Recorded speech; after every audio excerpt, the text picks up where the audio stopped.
years old. 3 taon lang po ang tanda ko sa kanila.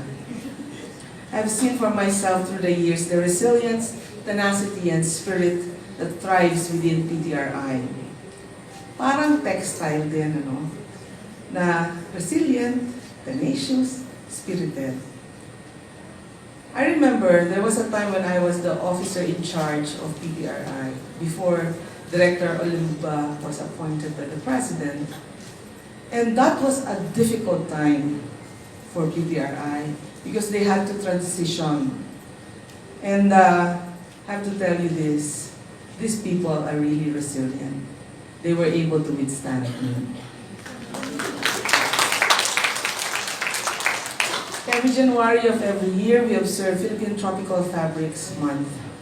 This is not just to increase the awareness of our PTF and the fact that we, who are civil servants, are required by law to wear PTF, but also to celebrate the fact that our country is blessed with materials that are proving relevant in the world market today. Also, it elevates the discourse on the challenges and opportunities that the local textile industry faces. I heard a question a while ago about how many people are employed in the textile industries that we lost. And I say this, how many people can we employ in this new generation of textile industry that uses PTF? The conference today is aptly titled Tela Vision 2020 towards Ambition Natin 2040 with the theme Harnessing Philippine Tropical Fibers in Co-Creating the Future of Philippine Textile Industry. I have to mention this. DOST-PTRI, represented by Engineer Nina Escorial, has a very big hand to play in the direction that PTRI is taking. In DOST, textile as a material and field of study is championed by PTRI. The Philippine Textile Research Institute is the only government agency specifically mandated to attend to technological interventions for the Philippine textile industry. It is challenged to offer solutions, innovations, and a continuous flux of ideas that has an inclusive and enduring impact. Textiles encompass multiple sectors and commodities, clothing or wearables, while more obvious is just one of the many applications. The surgical mask, which is in fashion today, is a textile product. Technical and functional textiles, smart and intelligent textiles, auxiliaries, and smart dyes. These are just some of the categories of other textile categories which find use in interiors, furnishing, medical, and industrial applications, among others. Cognizant of the needs of the local textile industry, DOST has supported the validation of PTF technologies through several projects aimed at assuring of the technical viability for its use as corporate wear or uniform for offices. Through DOST-PTRI's advocacy, Philippine Tropical Fabrics, or PTF, has been used in the past as a uniform of DOST employees. Sino yung mga naka-uniform today ng DOST? Tayo kayo, para makita nila. Yan po ang example. DOST has also firmly supported PTRI's goal to revitalize the Philippine textiles by enabling it to process yarns of natural textile fibers on a scale that is development appropriate. Too small for industrial spinning mills, but not too small to provide better value for a local handloom weaving community.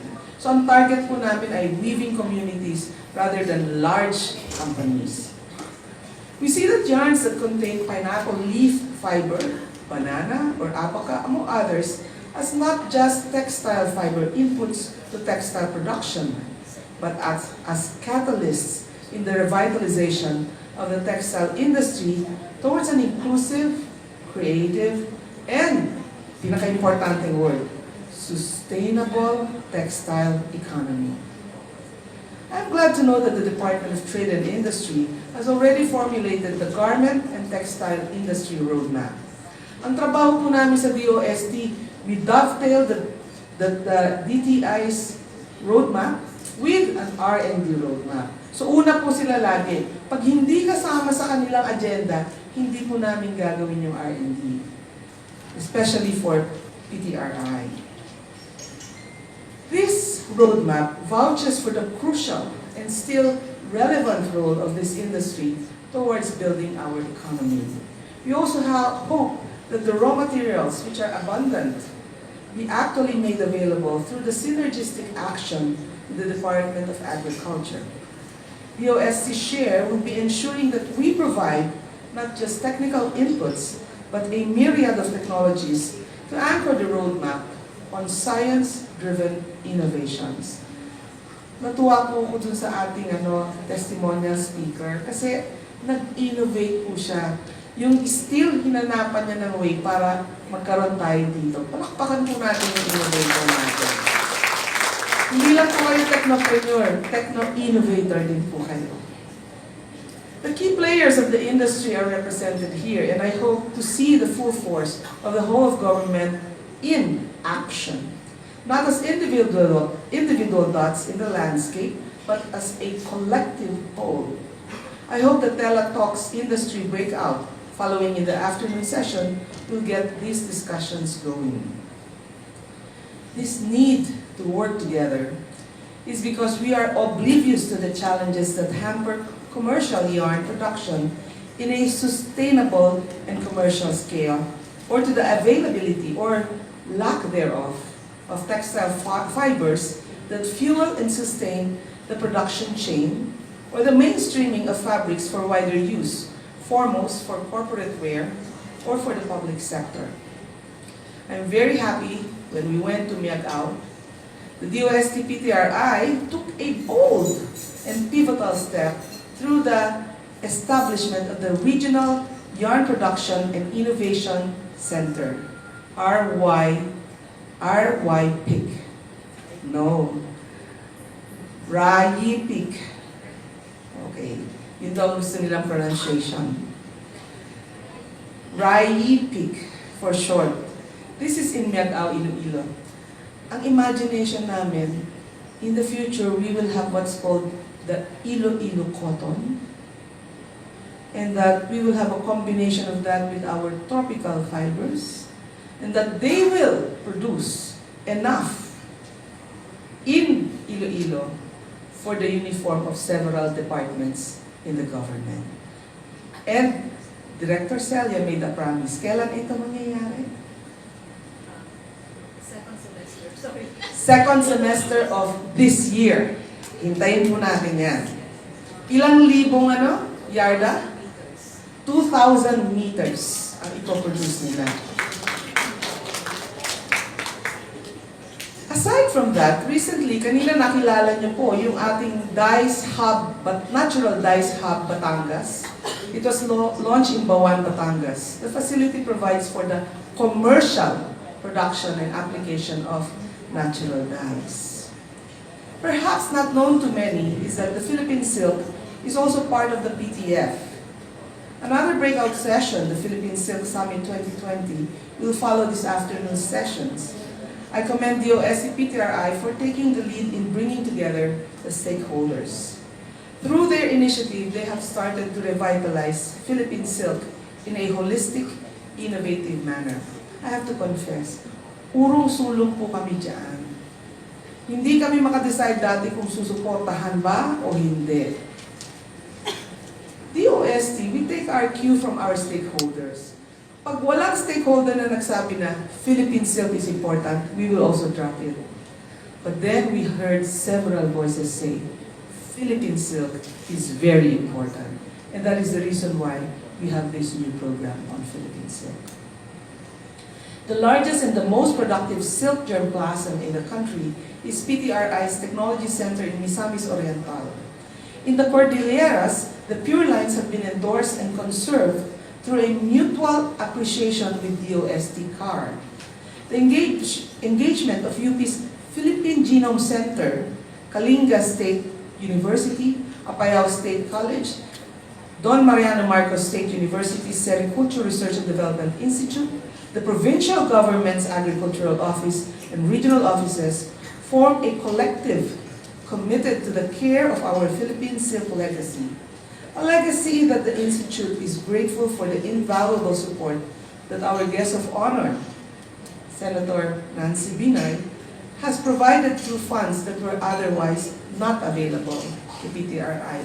Minsan po talaga it takes a senator to help our cause. Now, DOST-PTRI spans the silk industry through its robust genetic resource, multiple collaborations, their strength in silk processing and product development, and in silk testing and evaluation. Let me give you a story that I will never forget during my time with PTRI. You know, when these researchers bring us to the province, they never tell us, please wear rubber shoes. So it rained that day. They asked me to ride a jeep, so we took a jeep. We went to Lake Cebu. Sabi ko, wow, Lake Cebu, lagi ko naririnig, exciting. I didn't know that we are going to climb up a hill. And that the hill is going to be stony. And the ground was wet. And I was wearing my favorite heels. Ganyan po ang paghihirap na ginagawa namin para sa PTRI. Siyempre, akyat naman ako ng bundok para sa kanila. But what I saw at the end was worth the trip. I learned that these researchers work with the Tibolis. If you're familiar with tinalak, the normal colors are red, black, and white. What I saw that day was tinalak that is light blue, light yellow, and all these other colors. And I said, where did they learn this? Ang yabang ng Dr. Julius, ma'am, kami po ang nagturo sa kanila niya. And I also learned that day that the way that they cook, they actually cook, no? Literally, their colors took like something like 8 hours. And then, these researchers taught them, ganit mong gagawin natin. And they reduced the time by, I think, a factor of 4 or a factor of 8. Ang hindi lang talaga ma-reduce ng ating researchers is the necessity for having a dream. Because I learned from the Tibolis that they dream about it, and then they leave. Wala na pong science doon. Wala na kayong magagawa doon. But for the rest of it, na pwedeng gamitan ng science, ito pong ating mga researchers, talagang binuno po nila yun. Now, imagine that if we can do it on a wider scale. Let me tell you this. Scaling cannot be done by PTRI without its partners. Maraming salamat po sa inyong partnership with DOST-PTRI. It will take a humble heart to realize that we have conceived and pushed PTF to the best that we can. A different strategy is vital and inevitable to confront the stalemates. I enjoin PTRI to take the lead, to integrate players and harmonize efforts, and to remain committed to the continuous development of Philippine textiles in Filipino tela. Not as the ordinary cloth or the unordinary material, but tela, which is really textiles empowering lives anew. Maraming salamat po sa inyo.